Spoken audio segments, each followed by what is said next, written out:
eu e Nancy estamos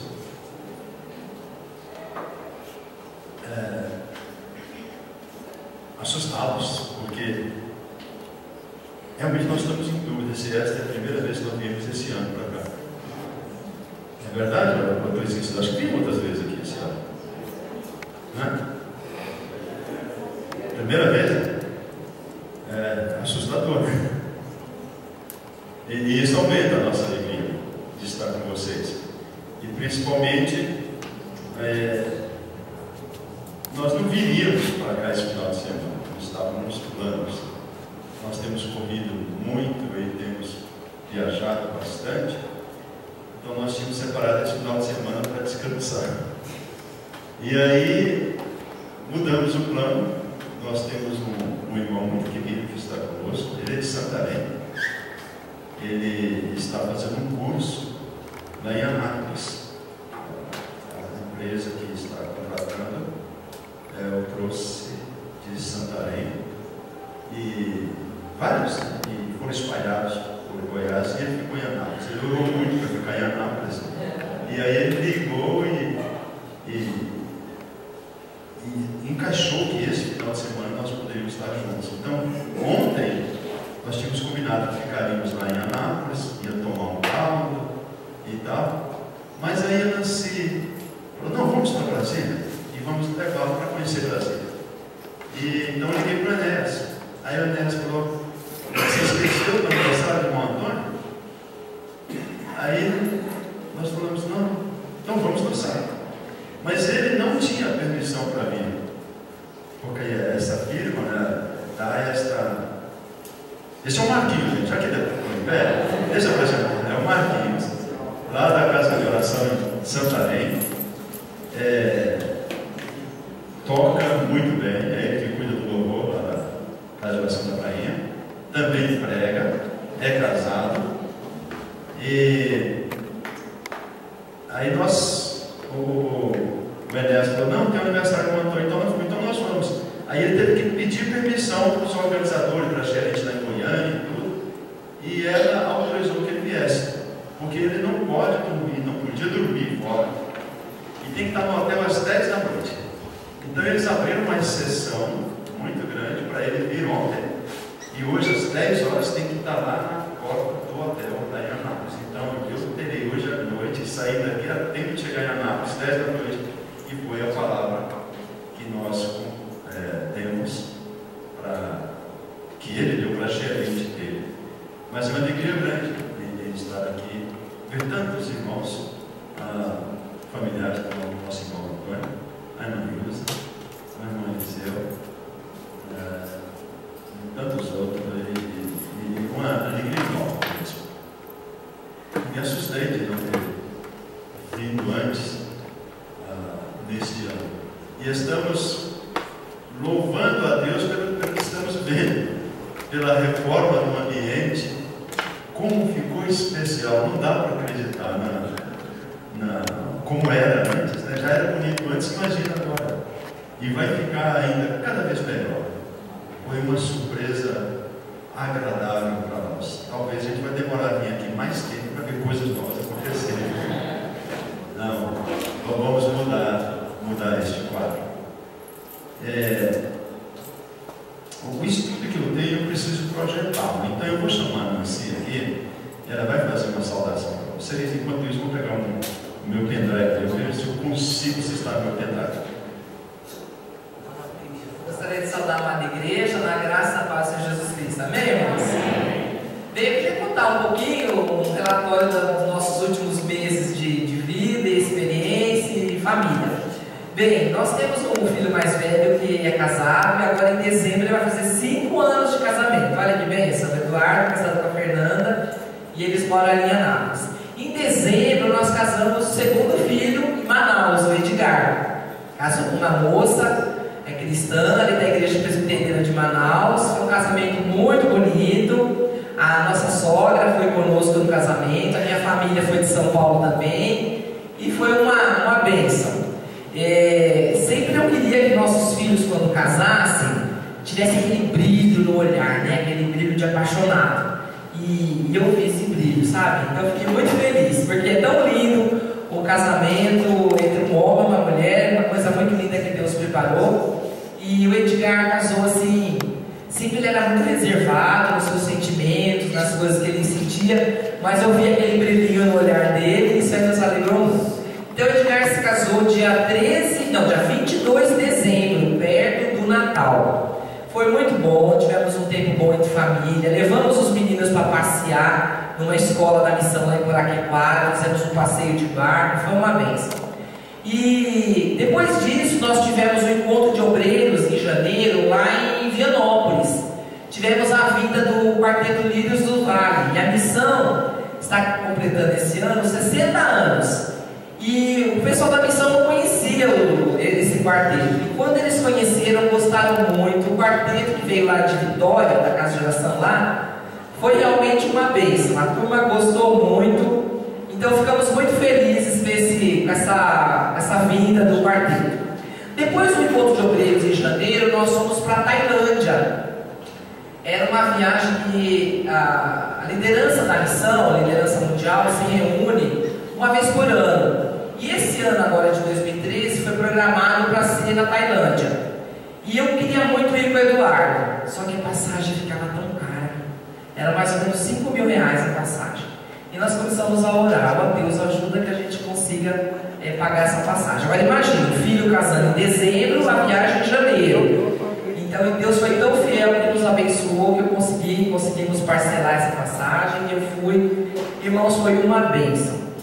A cabeça da gente não está preparada para conhecer a Ásia, é diferente, né? A Ásia é diferente de tudo que a gente já tinha visto antes. Então a viagem ali foi muito boa. Fomos Eduardo e eu e mais um rapaz, o senhor de Peniel, o Zé Marcos. Ficamos ali mais ou menos uns 10 dias. E o que eu posso contar para os irmãos ali nesse lugar? A cidade de Chiang Mai, ela fica... Descemos no aeroporto de Bangkok e fomos para Chiang Mai pegando um outro avião. É uma cidade, eles são budistas lá. Então em cada bairro como esse daqui, Tapatinga, em cada rua dessa tem um templo budista. E você vai lá, aqueles rapazes, cabeça raspada, vestido com roupas cor de laranja, descalços, né? E eles fazem voto de pobreza. Então a gente entra naquele templo budista, aquela imagem de Buda enorme, tudo feita no ouro, aquelas oferendas, incenso. Então aquilo vai acordando o coração da gente. Você vê como as pessoas estão afastadas de Deus, não conhecem a Deus, achando na mente delas, na cabeça delas, que aquilo ali elas estão servindo a Buda. Então corta o coração. Você sai de lá, você anda na rua, anda assim 100, 200 metros, outro templo budista, e você volta para casa com o coração apertado, orando para Deus libertar aquelas pessoas. E descobrimos também que a cultura lá da Tailândia é diferente aqui no Brasil. Se eu for na porta de qualquer pessoa nesse bairro e falar, olha, eu queria falar para você de Jesus, ou dar um folheto, a pessoa vai te receber na casa. O brasileiro ele é muito cordial. Lá não, você não consegue entrar na vida das pessoas, na casa. Então um missionário que trabalha lá falou assim, Eduardo, eu estou morando há 3 anos aqui, não consegui ir na casa de ninguém e ninguém vem na minha casa. Então eles dão aquela risadinha, abraçam lá, você não toca na pessoa, né? É diferente do Brasil, que você pode abraçar, pegar na mão, então é tudo assim, né? Cordial, sorridente, mas você não consegue entrar na vida das pessoas.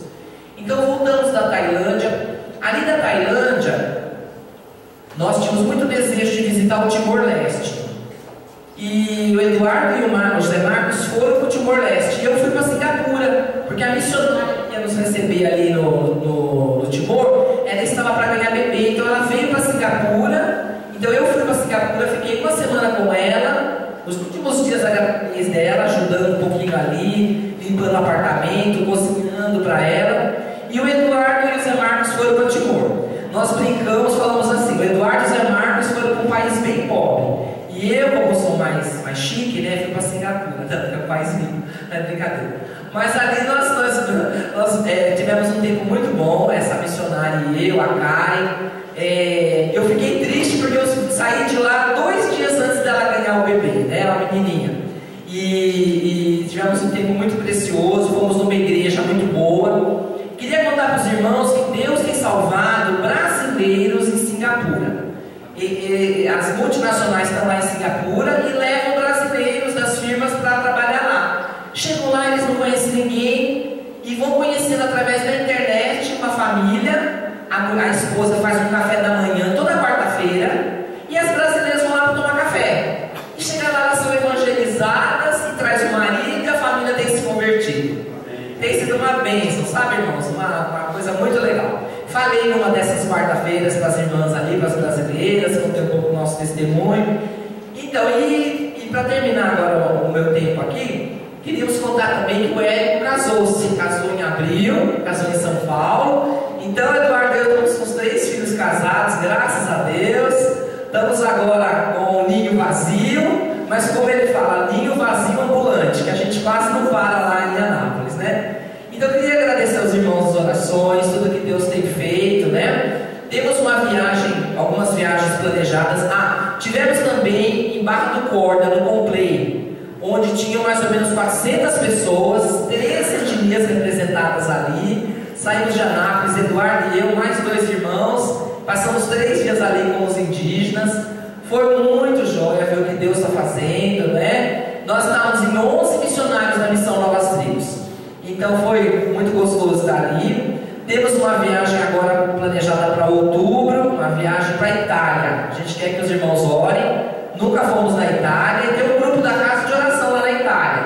E nós queremos ir lá para visitar esse grupo, fazer amizade com eles. Dizem que os italianos são um pouco difíceis, né? Então vamos ver se a gente cai na graça da italianada lá. Vou ver se eu consigo colocar meu Mantuanelli, né, em ação, meu sobrenome Mantuanelli. Eu brinco e falo assim que eu nunca fui na Itália, mas o dia que eu chegar lá eu vou falar: nunca estive aqui, mas sempre amei esse lugar. Então, que Deus abençoe os irmãos, continue orando por nós, que Deus continue nos dando saúde, força para fazer a obra.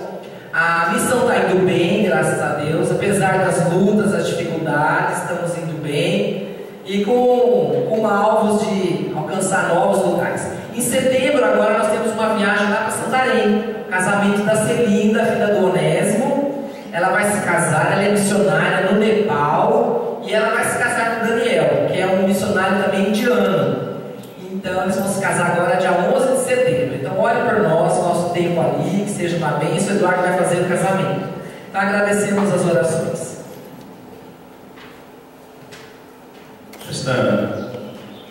Essa viagem do grupo, nós vamos voltar para...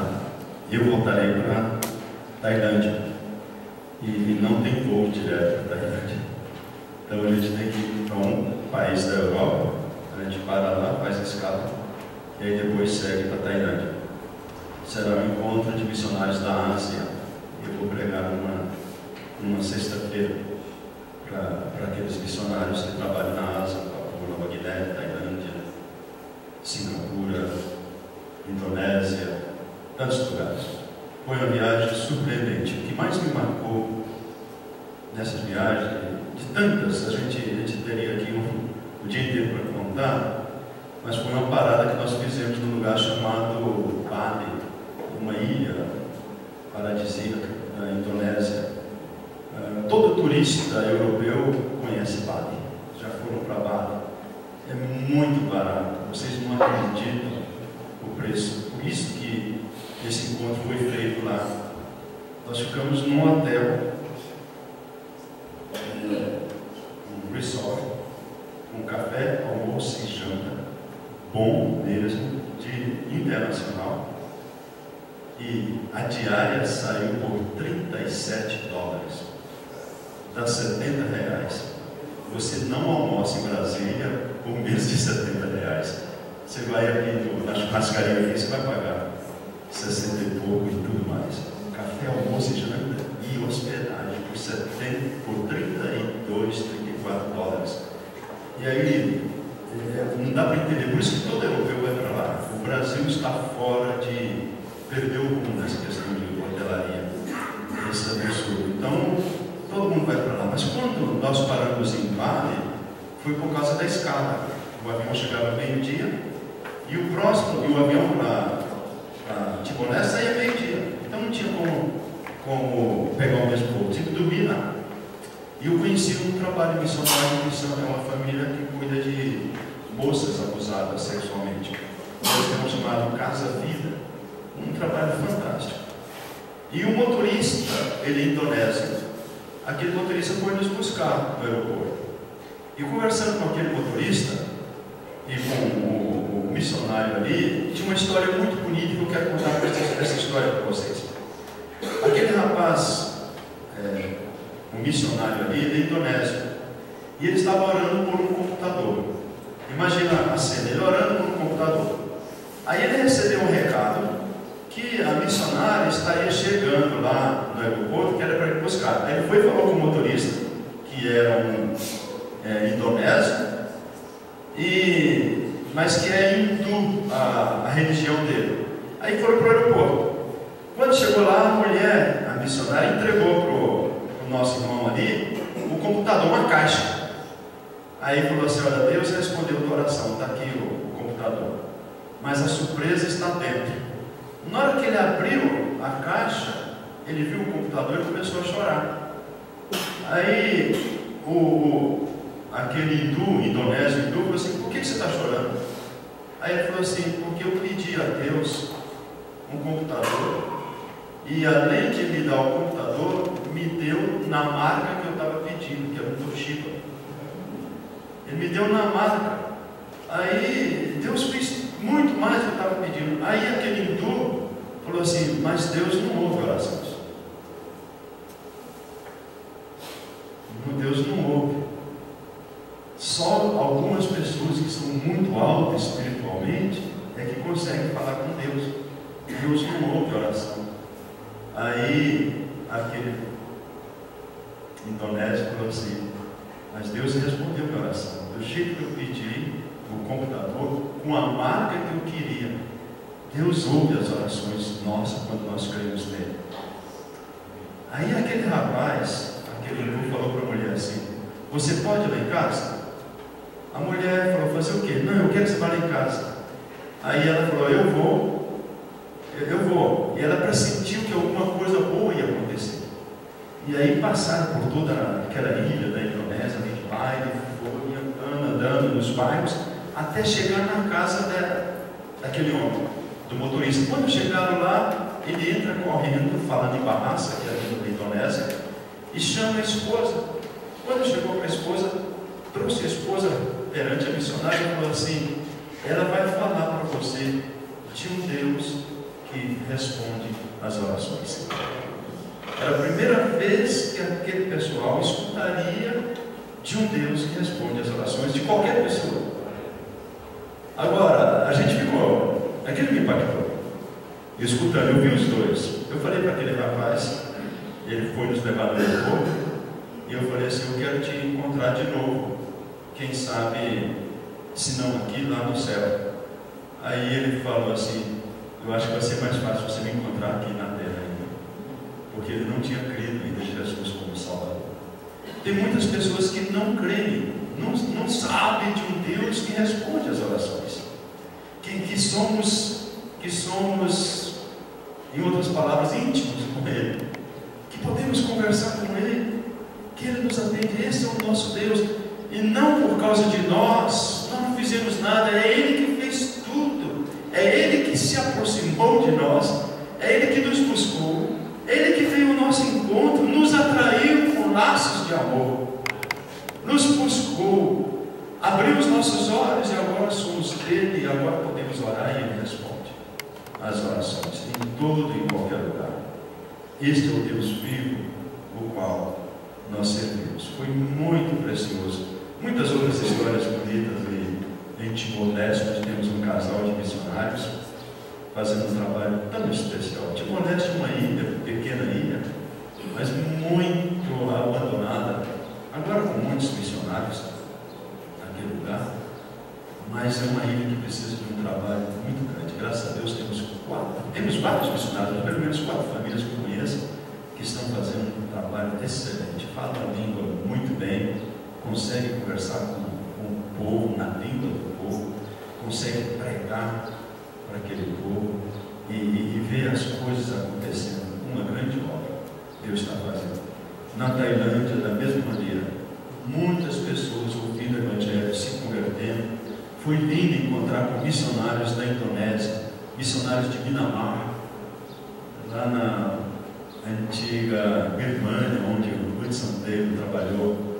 Hudson Taylor não, Adoniran Judson trabalhou durante tantos anos e viu a obra sendo estabelecida. Deus está fazendo um trabalho muito grande por esse mundo afora e nós precisamos orar bastante por isso.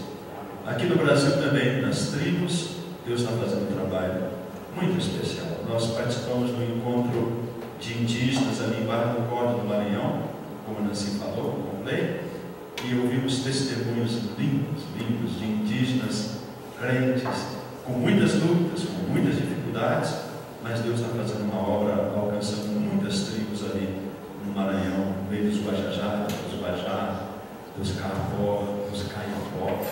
Escutar um Caiapó pregar, escutar um índio Apinagé pregando, e a gente só escutando aquele pessoal, foi muito especial. Nós louvamos a Deus por tudo isso que Ele tem feito. Eu acho que eu vou ter dificuldades com a claridade aqui. Se pudesse ficar o mais escuro possível, para eu poder falar, e meu tempo está curto, então eu vou tentar andar o mais rápido possível. Eu quero trazer para vocês um estudo muito especial chamado o mistério. É um mistério que nós temos para ser revelado, e esse mistério é a respeito da igreja. Em Mateus 16, Jesus Cristo disse: edificarei a minha igreja. E Pedro fala em Atos capítulo 15 que Deus os aceitou como também a nós, e isto de uma maneira muito especial. Tiago, citando a Pedro, ele diz a mesma coisa: Deus está constituindo um povo para o seu nome, e está em Atos capítulo 15.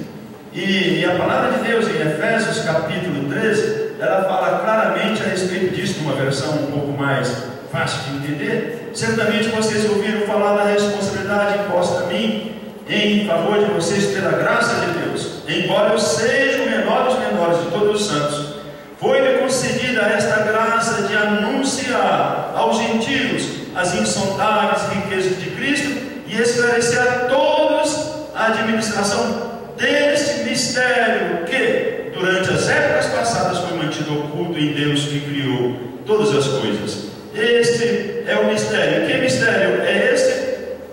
O mistério é que os gentios são conhecidos, são co-herdeiros com Israel, membros do mesmo corpo, e co-participantes da promessa em Cristo Jesus por meio do Evangelho.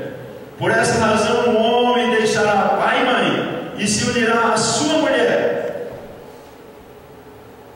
e os dois se tornarão uma só carne. Este é um mistério profundo. Refiro-me, porém, a Cristo e a igreja. E Deus quis dar a conhecer entre os gentios a gloriosa riqueza desse mistério que é Cristo em vós, a esperança da glória. Por isso que eu estava apaixonado hoje de manhã com relação a esse mistério, porque nós somos dispenseiros dos mistérios de Cristo, e Cristo em vós é o maior de todos os mistérios. Vocês podem imaginar a Cristo em nós, em cada um de nós, habitando em nós?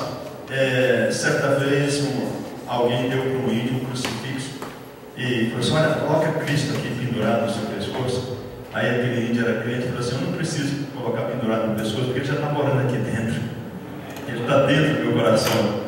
Os gentios são co-herdeiros com Israel em um mesmo corpo, em um só corpo, e o relacionamento de amor de Cristo com a sua igreja, e o milagre de Cristo em nós. Isto é especial, irmãos, muito especial. Eu sei que eu estou andando rápido, porque é um estudo para dar em 1h30, eu vou dar em 25 minutos, tá bom? A igreja, tudo isto é a igreja. Os gentios são cordeiros com Israel em corpo, o relacionamento de amor de Cristo com a sua igreja e o milagre de Cristo em nós. Tudo isto resumido em a igreja. Este é o mistério. Mas este é um mistério revelado. Já não é mais segredo. Ainda é segredo para os incrédulos. Ainda é assustador para os incrédulos. Eles não conseguem compreender isso. Mas para nós é Cristo revelado. E não importa onde quer que seja, não importa o lugar, nós podemos ver isso. Deus tem um mistério manifestado para nós. Um dos maiores teólogos da nossa atualidade, ele escreveu um reconhecimento claro e indispensável de que, pela graça de Deus, a igreja é da posição suprema que ela ocupa como o corpo de Cristo e da glória e exaltação que aguarda como noiva do Cordeiro. Se uma perspectiva digna do plano e do propósito de Deus é para ser obtida, nós precisamos, meus irmãos, entender isso. Agora que eu vou gastar um pouco mais de tempo. Qual é a perspectiva do plano e propósito de Deus? Como é que isso funciona para nós? E a primeira é de que a igreja, como é que a igreja é pela graça divina? E da suprema posição que a igreja ocupa como o corpo de Cristo. E da exaltação que aguarda a igreja como a noiva do Cordeiro. Esses 3 pontos seriam suficientes, cada ponto desse para um estudo suficiente. Meus irmãos, eu estou extasiado, apaixonado pela igreja. A igreja de Cristo, que são vocês, que somos nós. Isso é muito especial. Então vamos, ponto por ponto. O primeiro é de que a igreja é pela graça divina. E alguém escreveu no passado, e a gente precisa entender isso. Nós damos muita ênfase na reforma. Graças a Deus pela reforma. Imagina se não fosse a reforma onde nós estaríamos.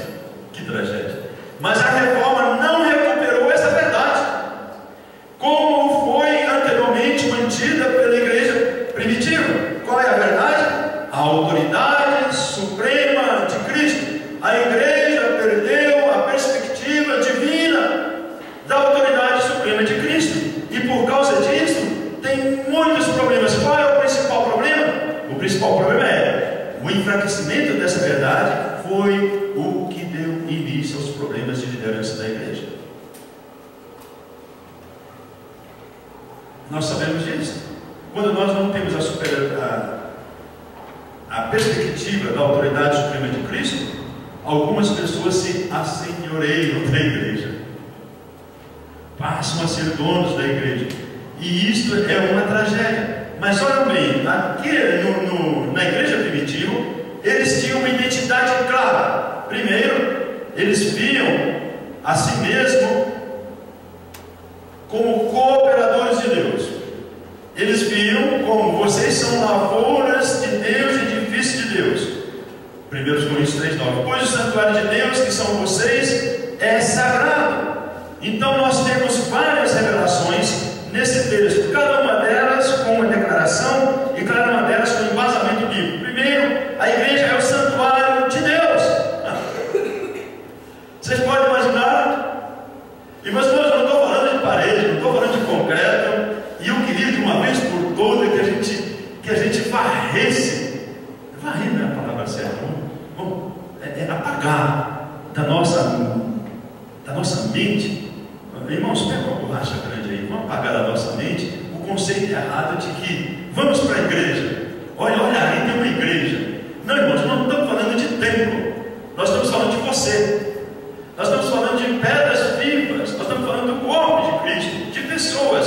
E olha só, nós, eu e você, somos o santuário de Deus. 1 Coríntios 3,16. O Deus habita nesse santuário, e isso traz para nós uma responsabilidade grande. Em segundo lugar, a noiva de Cristo.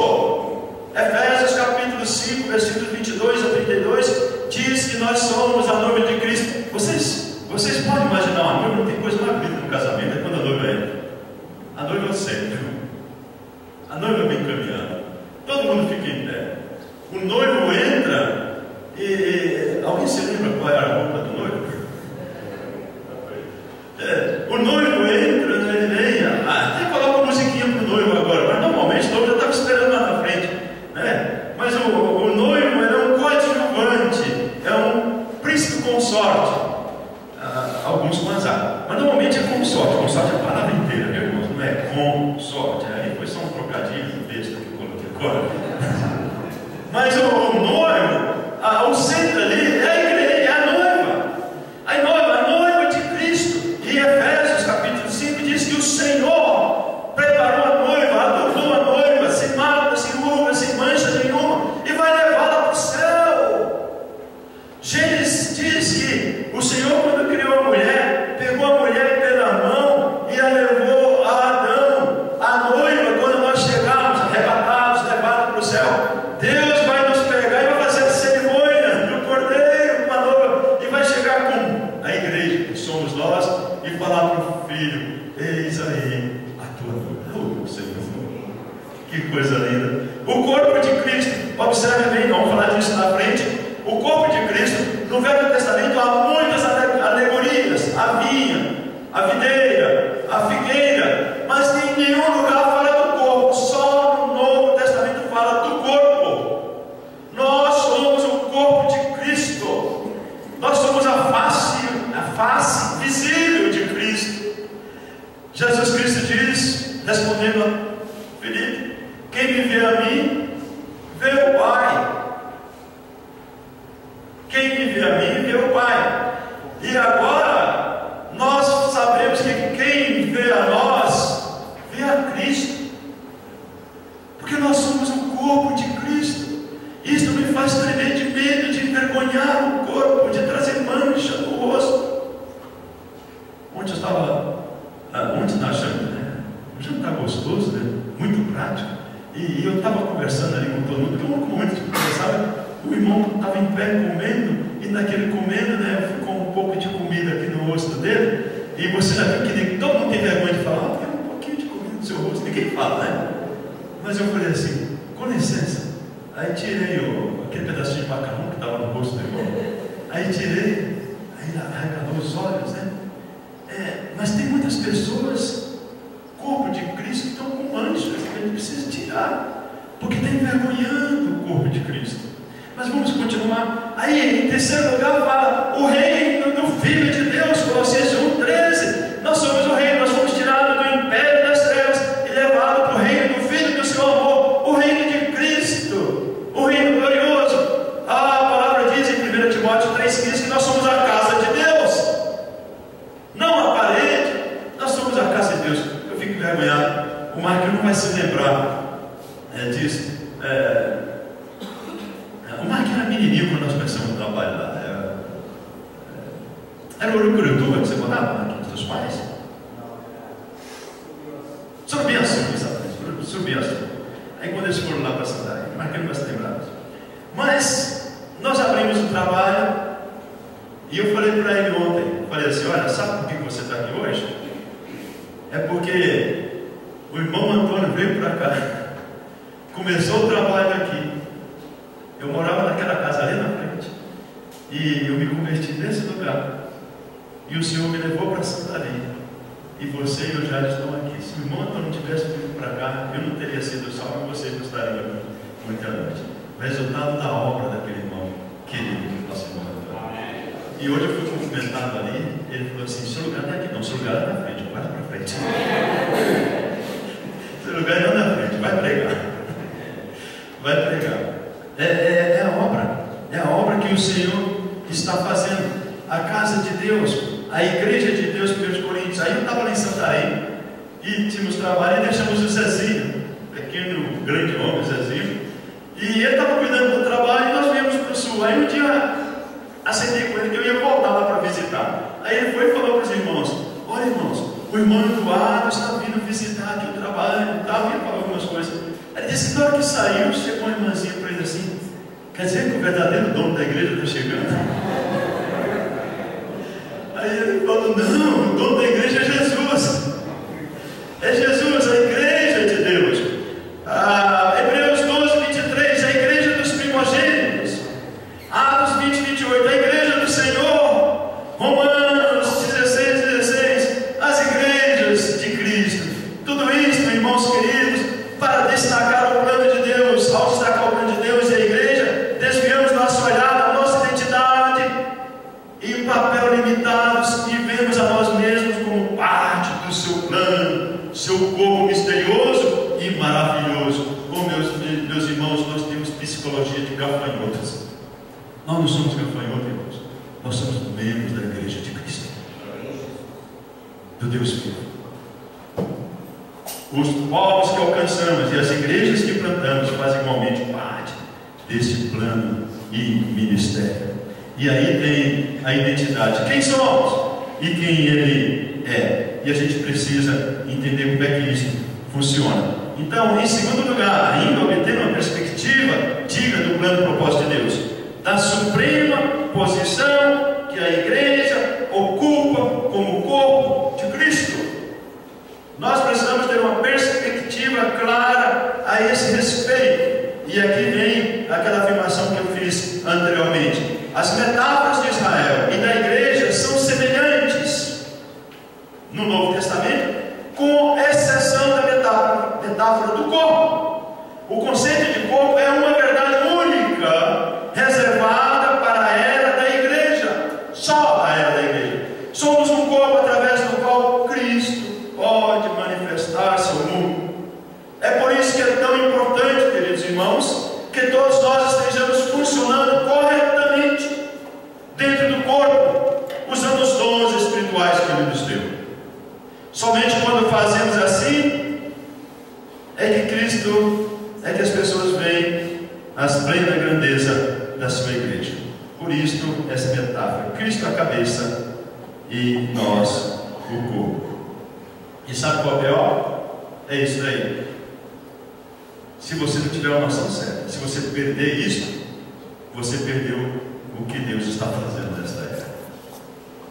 Se você não tiver a perspectiva correta, você perdeu o que Deus está fazendo nessa era, tornando-se cada vez mais, em todos os sentidos, como Cristo, que é a cabeça do corpo, a igreja. Sob a sua direção, todo o corpo se encaixa perfeitamente. Vocês se lembram do índio que eu trouxe aqui? Antônio Vicente falou muitos anos atrás, o índio Yanomami.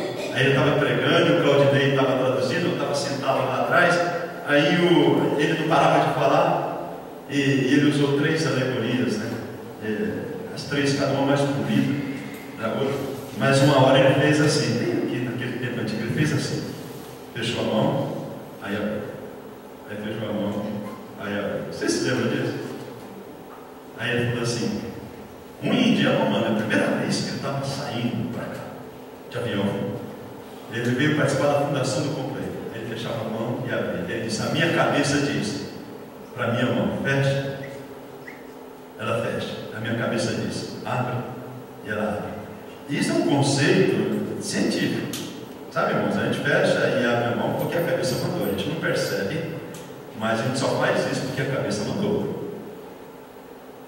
Aí ele falou assim: a cabeça manda e o corpo obedece. Se Cristo é a cabeça e Cristo mandou pregar, por que a gente não obedece? Vocês lembram disso? Há muito tempo de vocês lembrar, vocês escutam tanta mensagem. Mas essa é uma ideia do corpo. Cristo, a cabeça.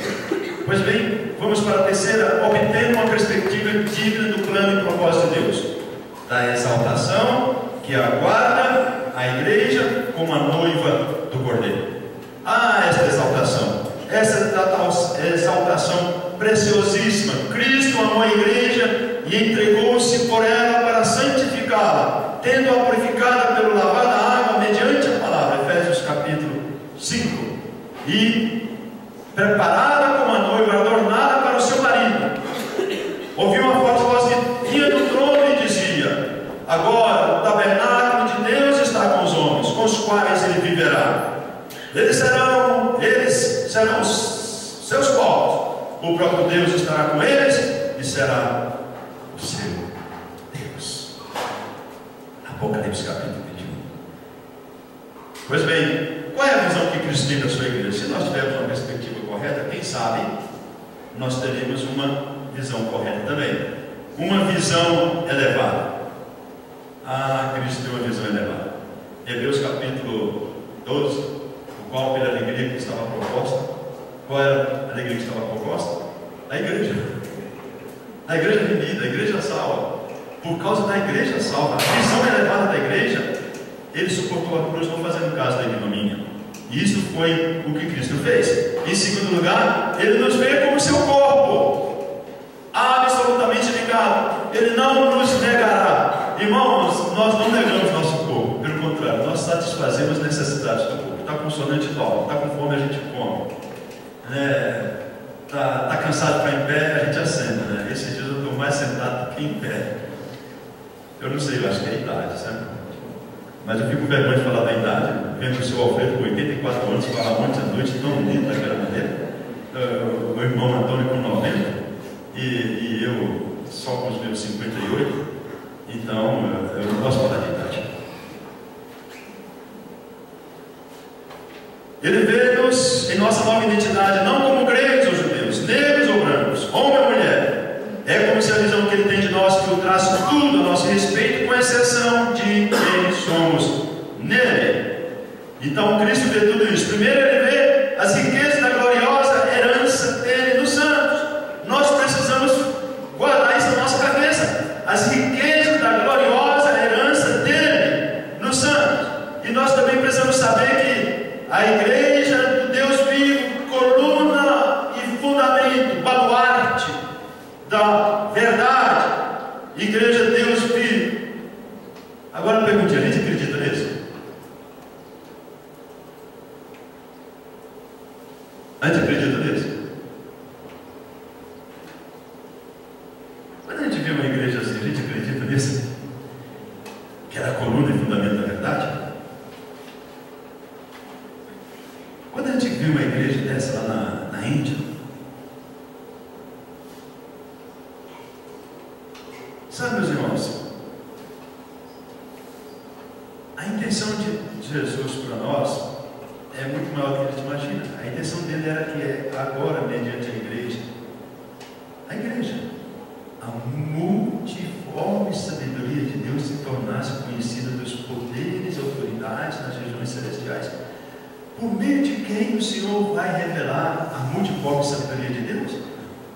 Através da igreja. Nós, através de você, o Senhor vai revelar, pretende revelar, Ele revelará a multiforme sabedoria que Ele tem através de nós. Mas nós temos um conceito tão pequeno da grandeza da igreja, da nossa posição em Cristo. E a gente chega a perguntar, e nós somos coluna da verdade?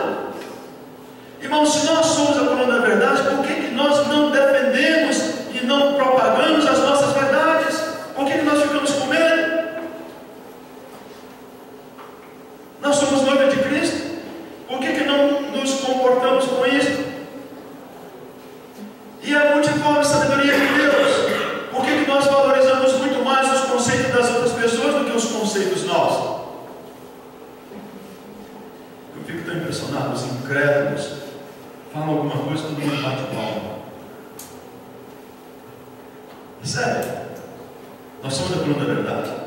Nós somos noiva de Cristo? Multiforme sabedoria de Deus? Ah, meus irmãos, nós temos uma visão inferior acerca da igreja. Muito pálida, ainda em branco e preto.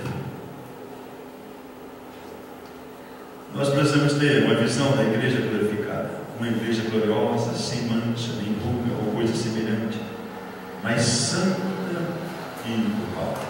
Sim, nós precisamos disso. Por quê? Porque a igreja é a obra-prima da sabedoria de Deus. Tom Julian escreveu isso.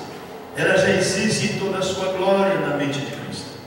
Ela será um dia manifestada diante do universo nesta glória. E este dia está mais perto do que a gente pode imaginar. Na simplicidade de uma igreja da Indonésia, naquelas montanhas, para aquele lugar, nós vemos Deus manifestando os dons para a sua igreja, capacitando-os com sabedoria. Não importa o lugar onde seja. Aqui em Taguatinga, na QST 39, numa tribo no meio dos índios Carajá, Guaiambi, agora no dia 25 a 28, lá entre os Riscarianos, haverá conferência bíblica. No dia 2 a 5 de agosto em Macapá, no Amapá, lá em Juiz-Guaiabi, haverá a segunda conferência bíblica. Eles de tanga vermelha, na coisa mais simples do mundo, eles são a igreja de Cristo. Nós precisamos fazer o seguinte: aprender a ficar maravilhado. Como? Em primeiro lugar, nós estamos extasiados com a igreja, animados com a igreja, ou estamos desanimados? Quando nós estamos desanimados, deixa eu dizer o seguinte: normalmente você está desanimado, você não está desanimado com a igreja de Cristo, você está desanimado com a sua igreja local. Porque você tem perspectiva limitada, você acha que a sua igreja local terminou aí. A tua igreja local, queridos irmãos, é parte da igreja gloriosa de Cristo. Então não fique desanimado com a tua igreja local, pelo contrário, leve a andar digna da vocação porque foi chamado. E nós precisamos ficar extasiados com a igreja que Cristo tem reservado para nós. Nós temos na mais alta estima os crentes ao nosso redor que ocupam uma posição suprema com o corpo de Cristo. Quantas vezes nós achamos que não, que aquele crente, coitadinho de crente, coitadinho daquele irmão. Não, irmão, não é até coitadinho do irmão, não. Ele tem uma posição gloriosa no corpo de Cristo, dada por Cristo. Não há maiores e menores no corpo de Cristo. Cada um tem uma posição suprema no corpo de Cristo. E Cristo é Cristo que valoriza esta posição. Nós precisamos entender isto, e nós temos olhos para ver a igreja glorificada da mesma forma como Cristo a vê. Nós precisamos ver isso. Nós precisamos entender isso. Sabe, meus irmãos, Schaeffer falou novamente: um reconhecimento claro é indispensável de que, pela graça de Deus, a igreja é da posição que ela ocupa como corpo de Cristo e da glória e exaltação que aguarda como noivo do Cordeiro. E se uma perspectiva digna do plano e do propósito de Deus é para ser obtida, deve ser obtida. Cristo amou a igreja e a si mesmo se entregou por ela, para santificá-la, tendo-a purificada pelo lavar da água mediante a palavra. Amor pela igreja? William MacDonald, todo mundo conhece William MacDonald, seus livros são fantásticos. O discípulo verdadeiro, e esse livro, Cristo amou a igreja. Cristo amou a igreja e a si mesmo se entregou por ela. Nós também deveríamos amar a igreja e, em certo sentido, deveríamos nos entregar por ela. Deveríamos nos dar em amor, servindo alegremente, em sacrifício e devoção, para que a igreja na terra possa progredir e prosperar e triunfar. Agora, em negrito, nós também deveríamos amar a igreja, nos entregar em amor, servindo alegremente em sacrifício e devoção. Quando fazemos aqueles sacrifícios pessoais para compartilhar nossas vidas, nossas amizades com aqueles que temos alcançado, nós nos entregamos em amor, servindo alegremente em sacrifício e devoção, para que a igreja na terra possa progredir e prosperar e triunfar. Deixa-me correr um pouquinho mais. Plantando igrejas. Como é que nós amamos a igreja? Plantando igrejas. Nós precisamos plantar igrejas, dando-nos alegre e sacrificialmente em serviço. E o apóstolo escreve em Paulo, em 1 Tessalonicenses: porque vocês se tornaram muito amados por nós e decidimos dar-lhes a nossa própria vida, formando uma consciência em relação à igreja. Temos olhos para ver o que Deus está fazendo aqui e agora? Sabemos que Deus está trabalhando, vemos como Ele está trabalhando? É uma boa pergunta que nós devemos guardar em nosso coração. Estamos conscientes da igreja que ainda está por nascer, das pessoas que vamos alcançar? A igreja é uma entidade, é algo a ser considerado? Sabe, meus irmãos, as pessoas têm uma perspectiva tão errada da igreja, tão triste, e que dá vergonha. Saiu no no jornal A Folha, um dia desse, um classificado. Procura um sócio para fundar a igreja. Lucro garantido.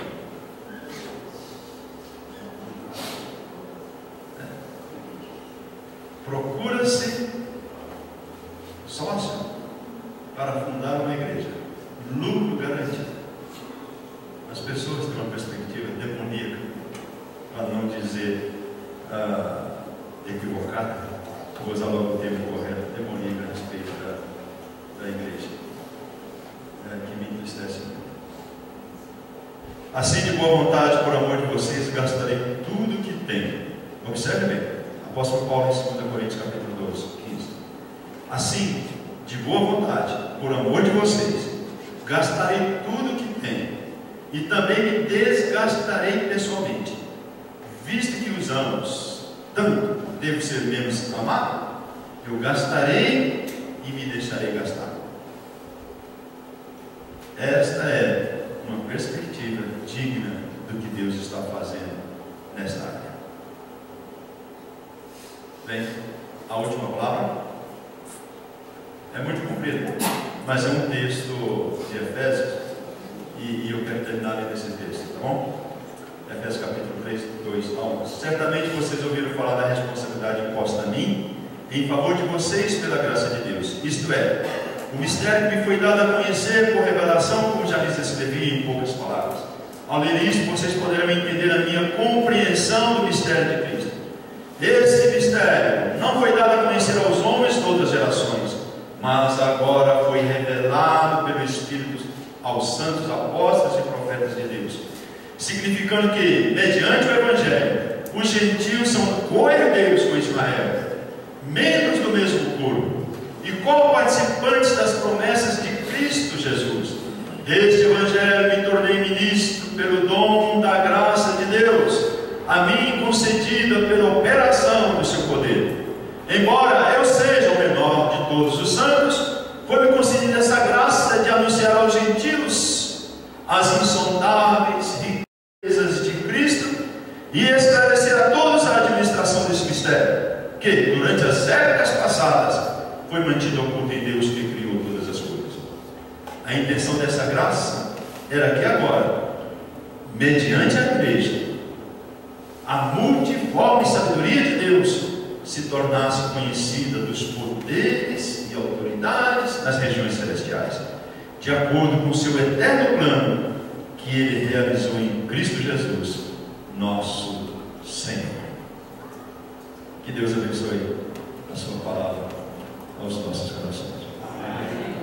Se nós tivéssemos uma compreensão real, correta, a mesma perspectiva que Cristo tem da sua igreja, nós viveríamos bem diferente.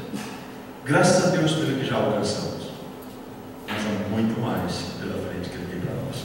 Que Deus abençoe.